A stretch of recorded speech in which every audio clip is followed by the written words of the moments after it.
Is on Dorian. Josh, what's the latest? Hey, good morning, guys. We are watching Tropical Storm Aaron. That's the first thing that jumps out because it's close to us out here east of Charleston, southwest of Bermuda. But that's not the threat to the United States. We have to look farther to the south, down to the Caribbean. And this is Dorian, a ragged-looking tropical storm this morning because it's sucking in a ton of dry air. And that's really helped keep it weak here over the past 24 to 48 hours. But it is going to be moving northwest into the Atlantic, which is a slightly more favorable environment for intensification.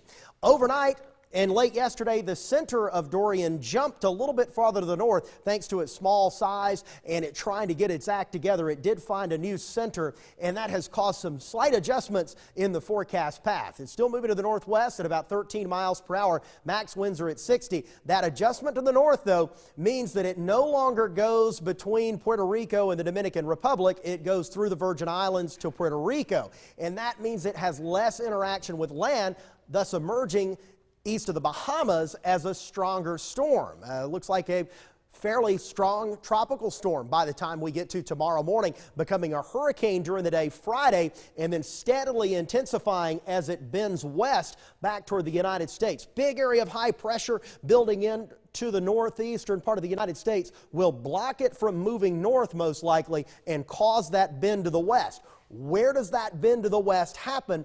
That determines what impacts we see up and down the southeastern U.S. coastline. Let's show you the very reliable European computer model because some others were trying to turn it north. But remember, the European, within that 5-day window, does a phenomenal job. And that's why I say, unless there's evidence to deviate from it, that's kind of the idea we go with. The general idea, not specifics, okay? I do want to point that out. But the general idea.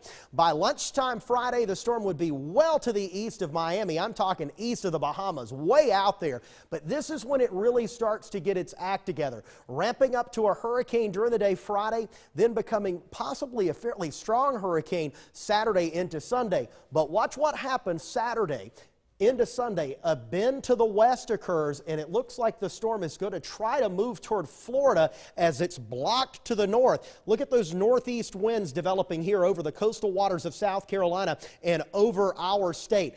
That front blocks the storm from moving to the north.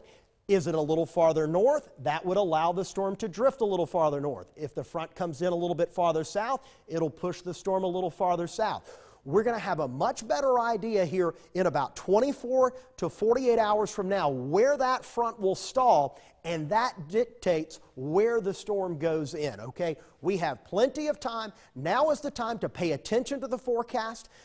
But it's not time to start saying, okay, we need to be preparing for a hurricane. All right, I just want to let you know that. We're not there yet. Low to mid